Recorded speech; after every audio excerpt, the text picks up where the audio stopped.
Welcome back to Krishna commerce classes. इस class में हम आज डिस्कस करेंगे बेसिक्स ऑफ अकाउंटिंग। और बेसिक्स ऑफ अकाउंटिंग में सबसे पहले हम कॉन्सेप्ट ऑफ अकाउंटिंग के बारे में समझेंगे कि अकाउंटिंग क्या है, अकाउंटिंग का क्या कैरेक्टरिस्टिक्स है। तो बेसिक एट्रीब्यूट्स ऑफ अकाउंटिंग के बारे में हम समझेंगे। तो इसके अंतर्गत हम कह सकते हैं कि human activities can be classified into two parts. First is the economic activities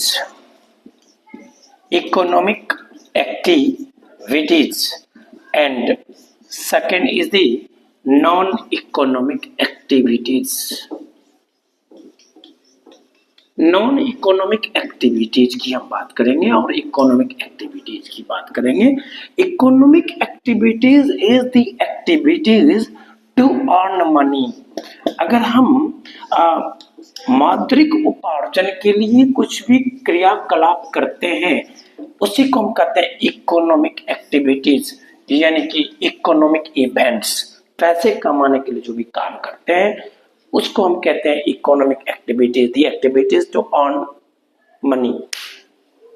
और non economic activities is the activities not to earn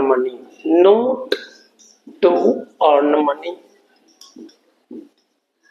समाज सेवा कर रहे हैं, फ्री में किसी को पढ़ा रहे हैं, ये नॉन इकोनॉमिक एक्टिविटीज है। सोशल वर्क कर रहे हैं, डोनेशन दे रहे हैं किसी को, ये नॉन इकोनॉमिक एक्टिविटीज है।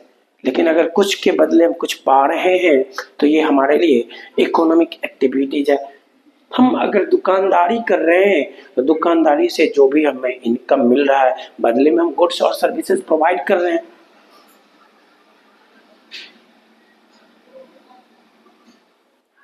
हम अगर कोई बिजनेस कर रहे हैं, चाहे प्रोडक्शन से संबंधित हो या डिस्ट्रीब्यूशन से संबंधित हो, तो उस बिजनेस में हमारा उद्देश्य है प्रॉफिट अर्जित करना। प्रॉफिट अर्जित करने के लिए हम बिजनेस कर रहे हैं। प्रॉफिट अर्जित करने के लिए हम जो भी लेन देन कर रहे हैं वो हमारे लिए इकोनॉमिक एक्टिविटीज होता है। जब इकोनॉमिक एक्टिविटीज होगा तो ट्रांजैक्शन भी होगा, जिसको हम फाइनेंशियल ट्रांजैक्शन कहते हैं। फाइनेंशियल ट्रांजैक्शन, और फाइनेंशियल ट्रांजैक्शन जैसे ही होगा उस फाइनेंशियल ट्रांजैक्शन को हम लिखेंगे सोर्स डॉक्यूमेंट के आधार पे।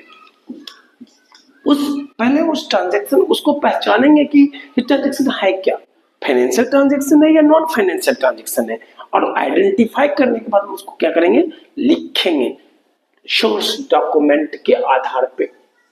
सोर्स डॉक्यूमेंट के आधार पे, सोर्स डॉक्यूमेंट क्या हुआ, जो भी हम लेन देन करते हैं तो बदले में रसीद देते हैं, कैश मेमो देते हैं, voucher, debit voucher, credit voucher, pay in slip, पे और स्लिप, कैश मेमो, ये जितने भी रेसिप्ट्स हैं, evidence of transaction, that is known as source document. Source document के आधार पे हम क्या करते हैं, किसी भी लेन देन का रिकॉर्डिंग करते हैं, किसी भी लेन देन का रिकॉर्डिंग करते हैं। पहले हमने क्या करा, इकोनॉमिक एक्टिविटीज करा।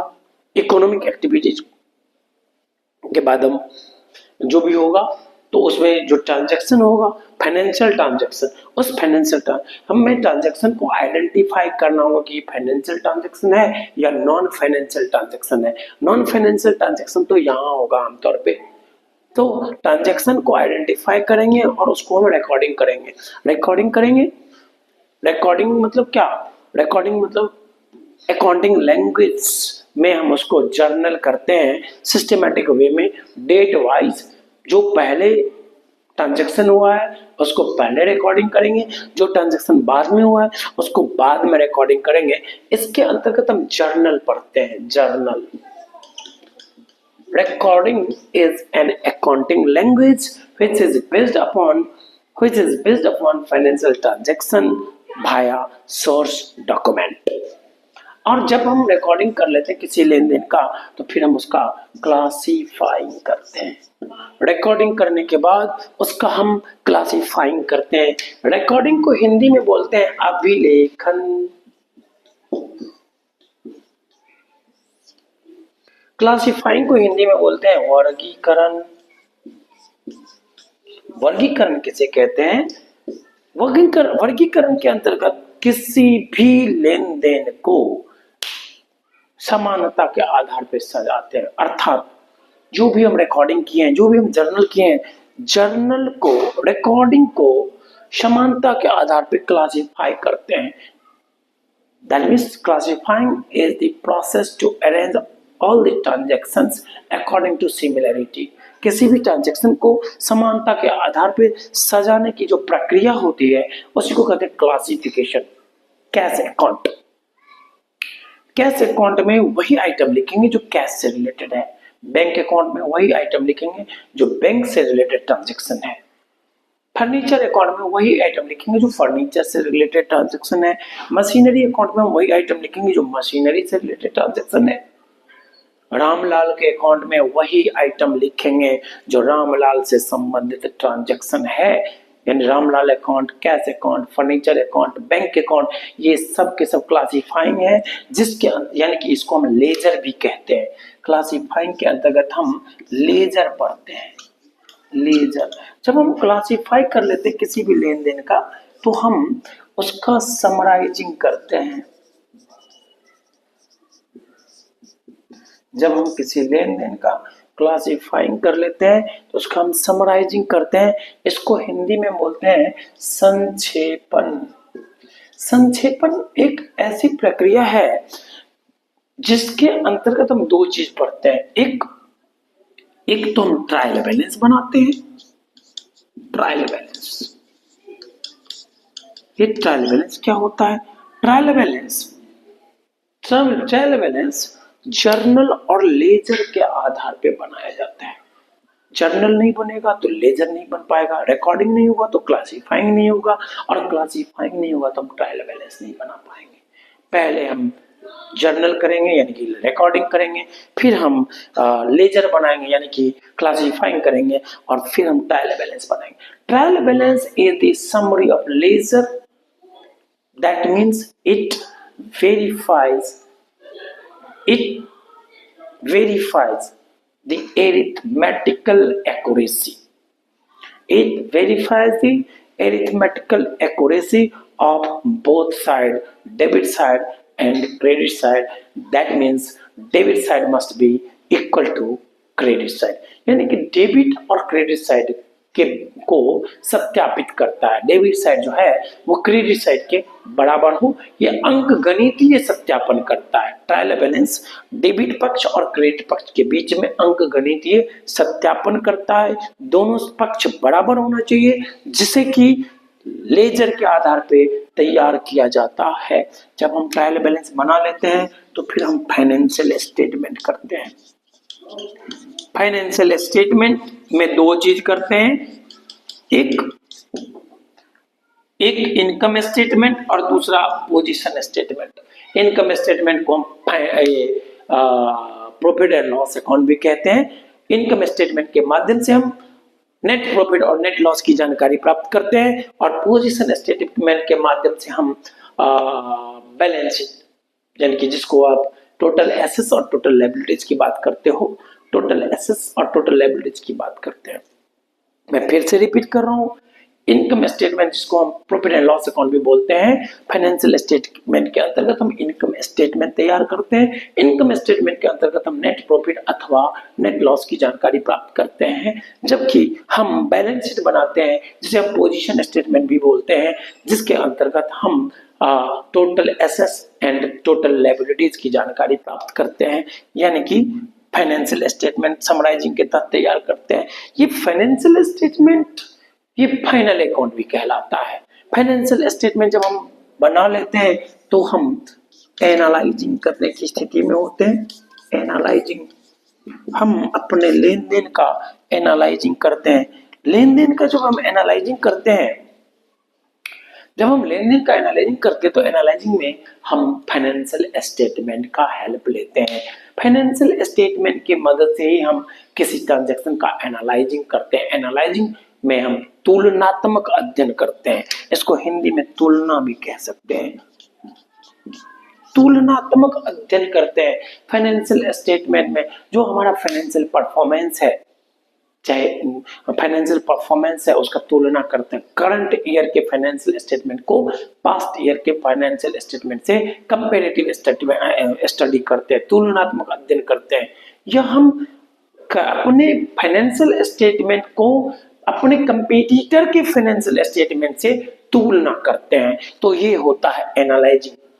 रेशियो एनालिसिस जो कि हम 12th में पढ़ेंगे, वो एनालाइजिंग का ही पार्ट है। जब हम फाइनेंशियल स्टेटमेंट के विभिन्न इनपुट को लेके कंपैरेटिव स्टडी करते हैं और हम अपना परफॉर्मेंस इवैल्यूएशन करते हैं, और उसके बाद हम इंटरप्रेटिंग की बात करते हैं। इंटरप्रेटिंग जब हम एनालाइजिंग कर लेते हैं तो एनालाइजिंग करने के बाद हम निष्कर्ष निकालने के लिए क्यों हुआ, हमारा परफॉर्मेंस डाउन क्यों है, उसके पीछे रीजन क्या है, उसको कैसे, उस प्रॉब्लम को कैसे सोल्व करेंगे। यानी कि हम कॉज को ढूंढते हैं एनालाइजिंग करके। एनालाइजिंग करने के बाद जब इंटरप्रेटिंग में आते हैं, इंटरप्रेटिंग को हिंदी में बोलते हैं विश्लेषण। जब हम इंटरप्रेटिंग में आते हैं तो उसका कॉज ढूंढते हैं, उसका इफेक्ट ढूंढते हैं, उसका सॉल्यूशन ढूंढते हैं, उसका सॉल्यूशन कैसे होगा। और जब हम सॉल्यूशन ढूंढ लेते हैं तो उससे हम कम्युनिकेट करते हैं, वेरियस पार्टीज को कम्युनिकेट करते हैं। उस कम्युनिकेटिंग को हिंदी में बोलते हैं संप्रेषण। वेरियस यूजर्स ऑफ अकाउंटिंग, लेखांकन के बहुत सारे यूजर्स हैं, उन यूजर्स को हम संप्रेषित करते हैं, सूचना प्रदान करते हैं। There are so many users of accounting. First and foremost, we can classify the users of accounting into two parts: internal users and external users. Internal users means management and owner of the company or business. External users means government, creditors, trade unions, customers, researchers. These all are the part of external users. Various users of accounting are interested to know about the performance of the business, and so it is the duty of the accounting to communicate all the interested party, all the users of accounting via communicating. And so we can say that accounting is the process of recording, classifying, summarizing, analyzing, interpreting, and communicating of financial transaction, which is based upon the source document. यानी कि हम लेखांकन को परिभाषित कर सकते हैं कि लेखांकन एक ऐसी प्रक्रिया है जिसके अंतर्गत हम किसी भी वित्तीय लेन देन को, जो कि सोर्स डॉक्यूमेंट पर आधारित है, का अभिलेखन करते हैं, वर्गीकरण करते हैं, संक्षेपण करते हैं, तुलना करते हैं, विश्लेषण करते हैं तथा संप्रेषण करते हैं। तो ये अकाउंटिंग का डेफिनेशन था। तो हम ऐसे लिख सकते हैं इसका definition.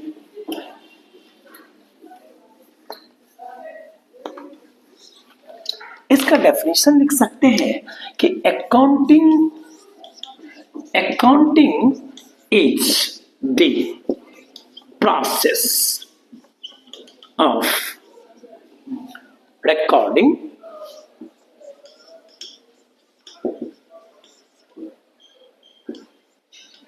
classifying,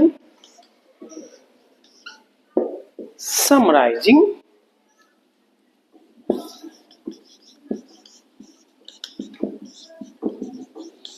analyzing, interpreting,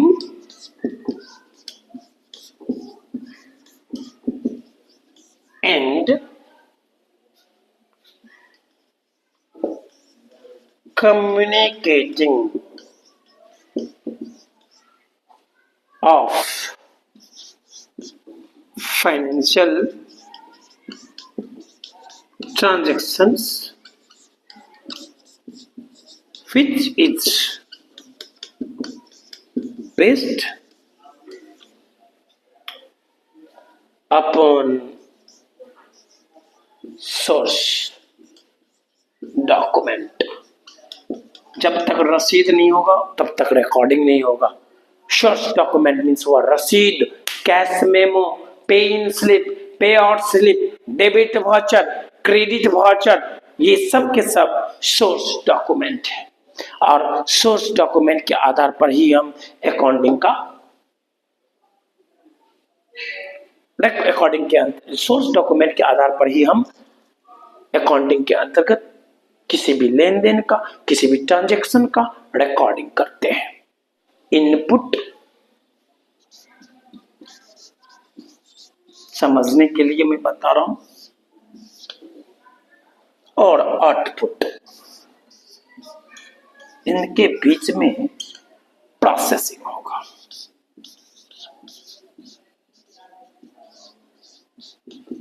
processing होगा।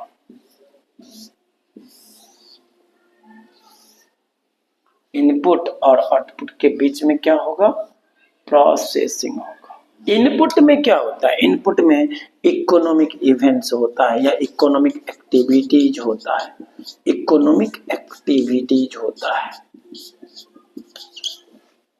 इकोनॉमिक एक्टिविटी जो भी होगा, जो भी इकोनॉमिक एक्टिविटीज होगा उसका हम क्या करते हैं? रिकॉर्डिंग करते हैं, क्लासिफाइंग करते हैं, समराइजिंग करते हैं, एनालाइजिंग करते हैं, इंटरप्रेटिंग करते हैं। जितनी भी इकोनॉमिक एक्टिविटीज होगा उन सब का हम recording, classifying, summarising, analysing and interpreting करते हैं। और यहाँ पे हम कम्युनिकेटिंग करते हैं। किसको? Communicate to various users. Who are the various users? Those who are interested in our business, जो हमारे बिजनेस में रुचि रखता है, जिसको हमारे बिजनेस में हित है, वही हमारे लिए इंटरेस्टेड पार्टी होगा, वही यूजर्स ऑफ अकाउंटिंग होगा। हम अकाउंटिंग को एक बार फिर से डिफाइन करते हैं। Accounting is the process of recording, classifying, summarising, analysing, interpreting and communicating of financial transactions which is based upon source document। तो ये था definition of accounting and various attributes of accounting। Attributes imply that characteristics of accounting। हम accounting concept के अंतर्गत further बात करेंगे। Accountancy क्या होता है? बुक कीपिंग क्या होता है? अकाउंटिंग और अकाउंटेंसी में क्या डिफरेंस होता है? अकाउंटिंग और बुक कीपिंग में क्या डिफरेंस होता है? अकाउंटिंग और बुक कीपिंग के बीच में क्या डिफरेंस होता है? हम बात करेंगे कि अकाउंटिंग और अकाउंटेंसी के बीच क्या डिफरेंस होता है, लेकिन उससे पहले हम बात करें what is book keeping. Book keeping, book keeping is the process, book keeping is the process of recording and classifying of financial transaction which is based upon source document। That means we can say that the process of recording and classifying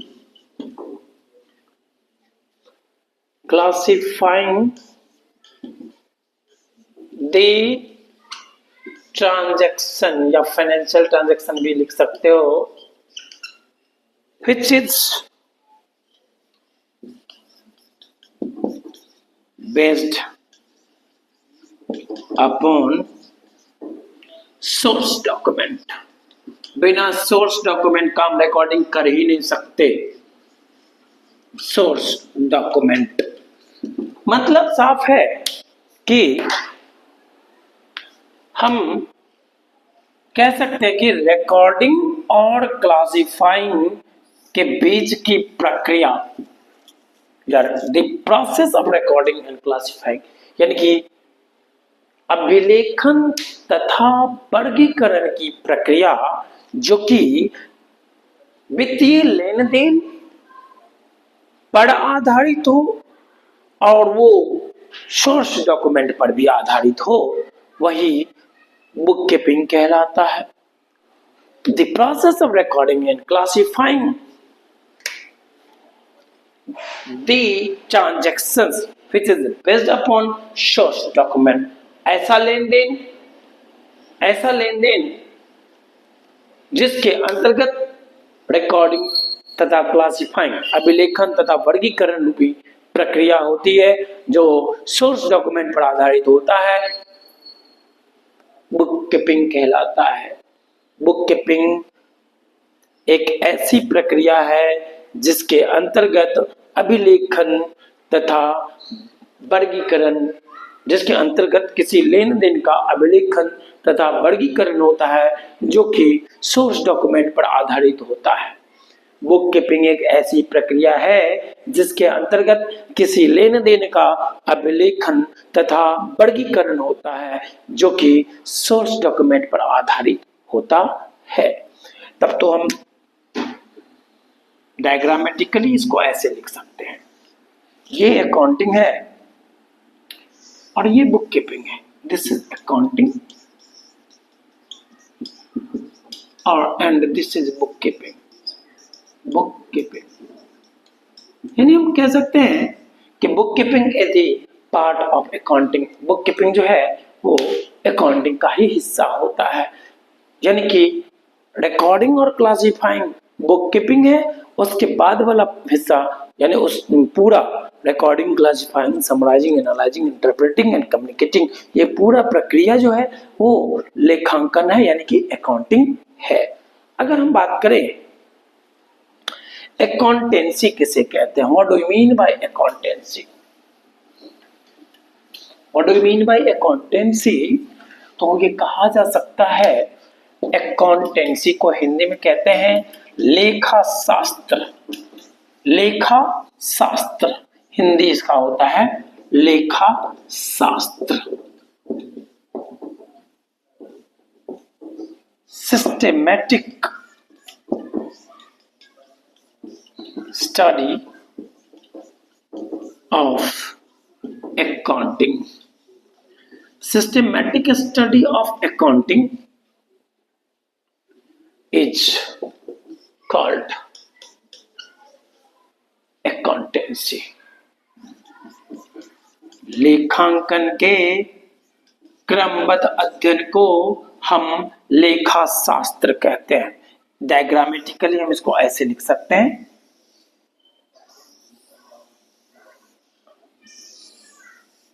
ये accountancy है,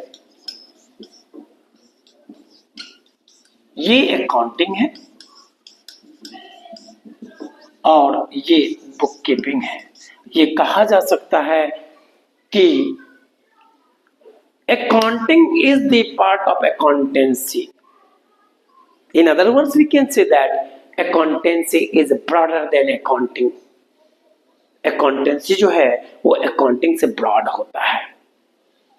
दूसरी बात, book keeping is the part of accounting. तब तो हम इसे ऐसे लिख सकते हैं diagrammatically, this is the book keeping, this is accounting and this is accountancy। समग्र जो भी हम क्रियाकलाप करते हैं, बुक कीपिंग भी हम करते हैं तो वो अकाउंटेंसी है, अकाउंटिंग भी करते हैं तो वो अकाउंटेंसी है। अकाउंटेंसी ब्रॉडर होता है बुक कीपिंग और अकाउंटिंग के तुलना में। तो ये था अकाउंटेंसी, अकाउंटिंग और बुक कीपिंग। नेक्स्ट क्लास में हम डिस्कस करेंगे वेरियस यूजर्स ऑफ अकाउंटिंग के बारे में। अकाउंटिंग कैसे इंफॉर्मेशन सिस्टम है, हम उसके बारे में डिस्कस करेंगे। Thank you.